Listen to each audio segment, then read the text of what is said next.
The Ninth Configuration is a film written and directed by William Peter Blatty, the writer of the Exorcist novel, which turned into the award-winning movie, as well as Legion, which later became Exorcist 3. So this one is based off of his book. It is about, in the final days of the Vietnam War, there's a large castle, and the Department of Defense has set it up to be an insane asylum for soldiers.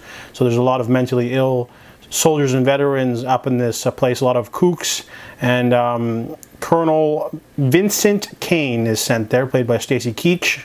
Looks really young in this movie, but he basically shows up. He's very stoic, and he has a very different way of approaching all of his patients. First off, he doesn't allow himself to sleep.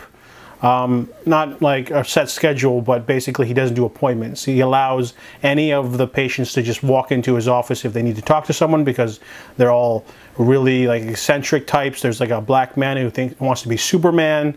Another one wants to do Shakespeare plays with dogs. And there's also the astronaut who had a nervous breakdown. He's sort of like the big, played by Scott Wilson in one of his early roles. Really good role.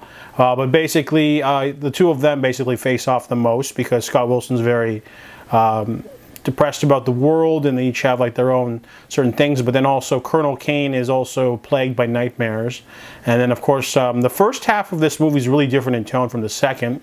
The first half is kind of like a comic farce, something you see out of like MASH, you know, a lot of kooks doing things, and then Kane allows them to indulge their fantasies. So he lets the one guy paint everything he wants because he's a painter. The one guy dresses up like Superman all the time. This one guy wants a fantasy where they're being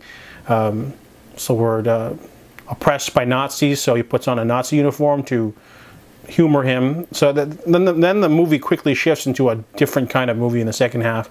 It is a very depressing sort of like First Blood kind of story. One of the patients escapes and ends up in a biker bar. It's one of the most tense scenes I've ever seen in a movie, but it's really good acting from everyone. Really emotional, really different from what I was expecting, because, you know, a lot of people, when you say William Peter Blatty, you go, oh, Exorcist movie, you know, you can only do horror. But no, this is like a psychological drama film about like the nature of man and like violence, and it goes into some really dark places, and I really liked it. It's really memorable for one thing, and really good acting from everyone involved. So I give The Ninth Configuration a 7 out of 10.